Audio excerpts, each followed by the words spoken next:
Hey guys, Jesse here, and today I'm going to be taking a look at the HG Gundam F91. This was a commission build that I just completed today, and yeah, I just want to go ahead and take a look at it. So it's a pretty neat little kit. There's not much to say about it. It's actually quite simple. I guess the first thing to say about it is that my tripod is pretty much as low as it can possibly go because this thing is just absolutely tiny. Fun little fact about this particular kit. This kit isn't actually true 1 to 1/44 scale. Because the Gundam F91 in the Gundam universe is so tiny, they actually had to scale this kit up slightly so that it didn't come off as being like this big. So in your 1 to 1/44th, HG collection, the F91 is going to be a little bit out of scale. There's just nothing you can really do about it, because otherwise the pieces would be absolutely minuscule. They're already really tiny. Working with this kit, it's almost to the point of working with real grade size pieces, really, because things are just so small. This kit is from 2013, so it's not that old, and honestly it's a really nice kit. If you're looking for a HG Gundam F91, you really can't go wrong with this kit.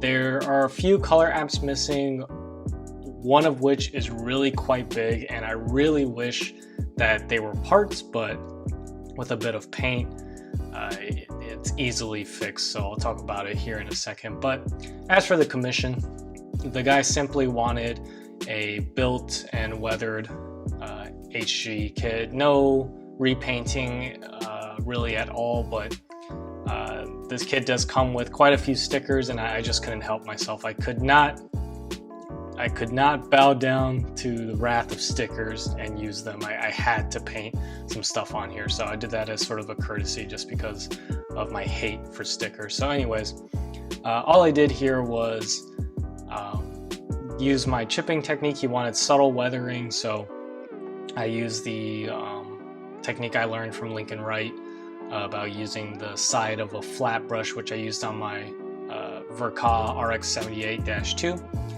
Then I just used some weathering pastels to highlight it a bit, and then just did some dry brushing silver on the darker parts like the blue and the gray and the red. So nothing super duper fancy here. There are a few seam lines on this guy, mainly on the shoulders and on the VSBRs, which are these large cannons on the back. There's a seam line that connects these two pieces up here and then these two pieces here. And then you've got seam lines along the two weapons that this guy comes with. Otherwise, that's all the seam lines you're going to be dealing with. All the other ones are either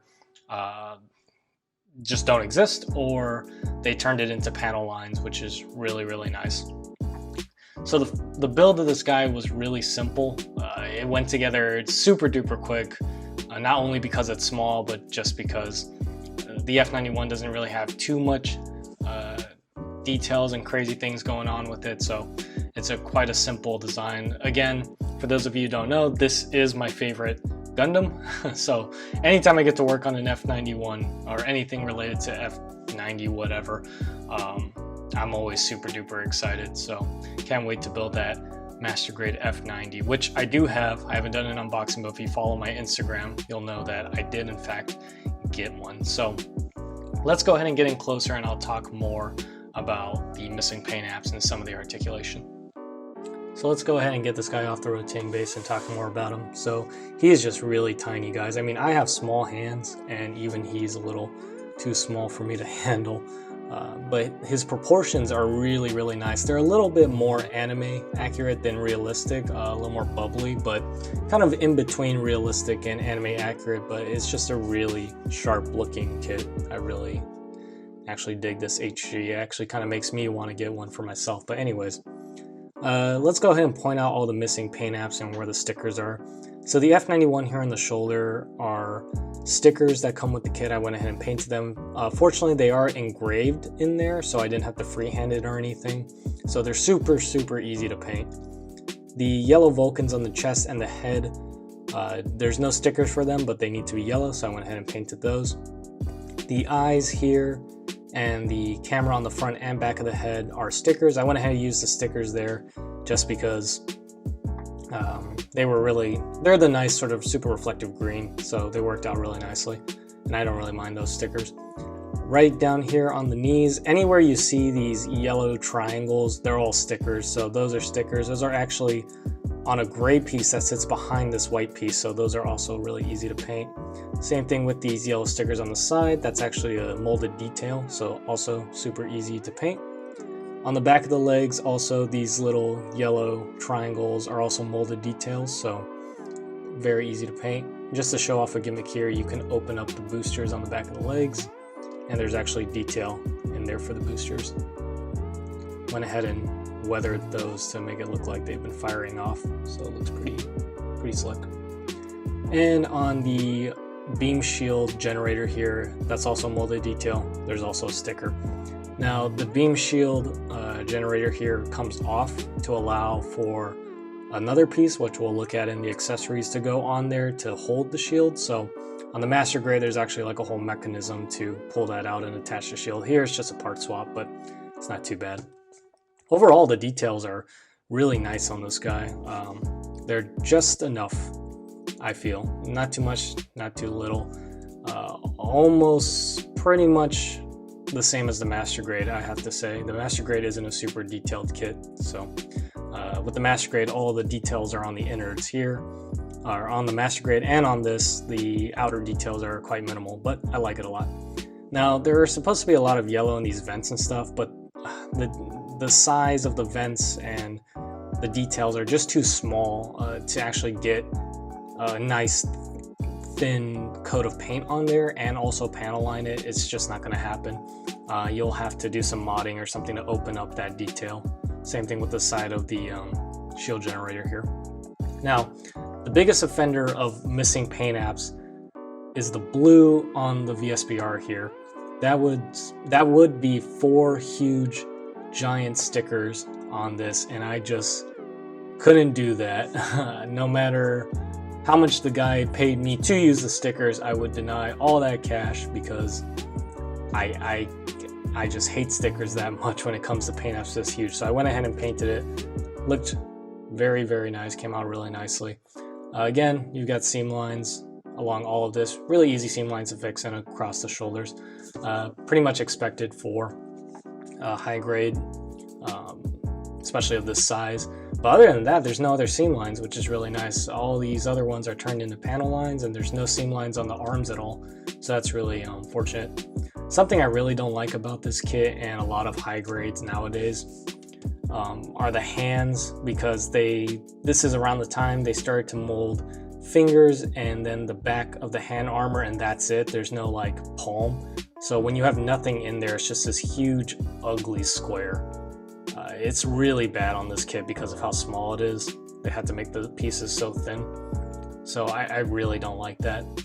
But otherwise, yeah, that's how he looks really good. In terms of articulation, I'm not going to mess with them too much just because I don't want to scratch the top coat or any part of the paint job at all. But the head is on a double ball joint, so he can look around. The arms have sort of a double swinging mechanism, so you can get them up really high. We've got a double bend, pretty much 180, really nice. The wrists are on a ball joint. This little piece of armor does hinder the hand a little bit on this left arm. The skirt armor is all on ball joints. This is on that typical pivot for the high grades. The back skirt does not move, which is kind of disappointing. The legs are on universal joints, so they'll go up and out really nicely. Double bend really nicely. Not quite 180. The armor on the back of this thigh piece kind of hinders it from completing a full 180. And then the feet are on ball joints. This skirt or this ankle armor comes off really easily. It's just a ball joint that plugs into the back of its connector piece, and it doesn't stay on, and it's a polycap kind of material. It's a softer inner frame, so it would be worth it to probably throw some glue on there or some paint or something, but it's not gonna like fly off. It's not gonna come off the kit because of how it's designed. So anyways, yeah, I just really like the proportions of this guy. He looks really sharp. Looks really good. All right, let's go ahead and put him down and take a look at the accessories. Oh, one more thing. The way the VSBRs work. So it's actually kind of funny. They've got the rail molded here, but it actually doesn't travel along the rail like in the master grade. It's actually just underneath it. So that prevents it from breaking, but there is sort of a gap there because it's not actually connected to the rail. But otherwise, it comes forward just like that. Works really well. You can extend it, and then a little handle comes out, and you've got full detail in there, so it's really nice. I actually prefer the way this works as opposed to the master grade, because the master grade is just so tight. Talk about the 1.0. I haven't built the 2.0, but the 1.0 master grade is just so tight, and it's all ABS plastic that you really risk breaking it, like I did. So let's go ahead and move on to the accessories and wrap this thing up. Okay, moving on to the accessories. So let's go ahead and take a look at that horrible sticker sheet. As you can see, F91, little yellow triangles, and then this disgusting blue. You have 2 eye stickers, and that's because you actually get the alternate head, or alternate face, more like, to put on the head, because when the F91 goes into its like after image mode, or whatever it's called, speed mode, the face opens up. I don't know anyone who prefers this face over the other one, but it's here, and it's really easy to change out. You just pop off the top of the head, just like that, and you just fit it over this. So yeah, really easy. Again, I don't know anyone that prefers that face over the regular Gundam face, but you do get the option. So that's pretty nice, and I like how easy it is. I'm glad they didn't try to make this into a transforming gimmick, because that would have been pretty awful at this scale. Next up, you get 2 beam sabers, really nice short green ones. These will fit into the current hands that he has on there. They don't fit particularly well because of how huge the gap is there, but they're okay. Nowhere to store these. Normally they would store in the side skirt armor, but it's a high grade, so you're not going to have enough space to do so, but they're here and they're fine. Next up, you've got the beam shield here. I went ahead and put the adapter piece in there for it. Again, that yellow there would normally be a sticker, but it's a molded detail here, so went ahead and painted it. Also have some cool piston detail here that I also painted, and so again, you'll just remove this non-activated piece and throw this one on. Now the problem is with a huge shield like this, it's kind of fiddly to get around these spikes, so you kind of have to angle it away, which is kind of a pain, and get it on and then try to fiddle with it. It's not great, as you can see. Now you do have an option to switch out these fins, which I'll show in a second, so you at least have the option to put in the shorter ones so this one can get around that. But otherwise, if you want the fins out and have a shield, it's going to be a bit of an issue. But it looks cool. I like the way that fits in there, especially since they molded that piston detail in there. And speaking of those fins, I'll show them off right now. You just get the collapse form of those fins. You just pop that out and then push these in. They're on a rail. They're really easy to use. You get a little adapter piece to go onto the back skirt to hold the bazooka, which you'll take off. I'll show you. You'll take off that little piece, pop it in there, and then pop this in that place, and it'll hold on to the bazooka, which looks like this. This is the beam bazooka. You'll notice I put a trigger finger hand on there because you actually do get trigger finger hands, which is really nice. The handle will move up and down like that, which makes it really easy to prop over the shoulder. This is missing a few paint apps, but I would have had to pretty much repaint this entire thing, and that's not what the guy paid for. So, but in any case, it's a really nicely detailed beam bazooka, pretty much the same as the Masquerade 1.0. There's a seam line that goes around this whole thing, so I went ahead and fixed that. And you'll see that there's a little peg there, and that'll plug into this, and then that'll go onto the back skirt. Then lastly, you get the beam rifle. This is one of my favorite beam rifles in all of Gundam because I just really like the design. Again, you get the trigger finger hand. The thing about the trigger finger hands, it's really cool. There's like a little slot between the index and the middle finger there for the trigger guard to fit, because they didn't mold the palm, remember, so the only thing between the trigger guard and there's nothing between the trigger guard and the back armor here, so it just fits really well. And again, I really like the detail on this thing. There's a seam line going around, actually just kind of on the bottom here and on the top, and I couldn't really get rid of that seam line up there, so I turned it into a panel line. This whole gray part is actually one piece, which is really nice. So there's no seam line to fix on the gray. Unfortunately, that means the secondary handle does not move, but it's not that big of a deal. And you've got a sticker for the camera there, and I forgot to mention you do get a sticker for the beam bazooka here, which is more than you could say for the Master Grade 1.0. It actually didn't give you stickers for the weapons, which is kind of weird. In any case, he can hold this just fine. I realize he's not facing the right way, so let's go ahead and turn him around there. And that's pretty much it for the accessories. Yeah, it doesn't come with too much, just pretty much what you expect to come with the F91. I'm glad they gave you the beam bazooka. They could have easily left that out, but otherwise, yeah. Pretty good selection of accessories. Would have been cool to get a 1:144th base of the Lafrazia like the Master Grade 1.0 came with, but that's probably asking for too much. I don't know how much this kit costs. I think the guy bought it for 30 bucks from Japan, so you might be able to actually find it cheaper if you shop around a little bit. So maybe a little overpriced, you know, considering how much plastic there is here, but you're paying for a really nice H3. So let's go ahead and move on to my conclusions. So final thoughts. It's a really simple kit. Not much to say about it. If you like the F91 and you want a high grade of it, it's a really good high grade. There's, I don't know, there's not anything super exceptional about it other than the F91 always looks cool.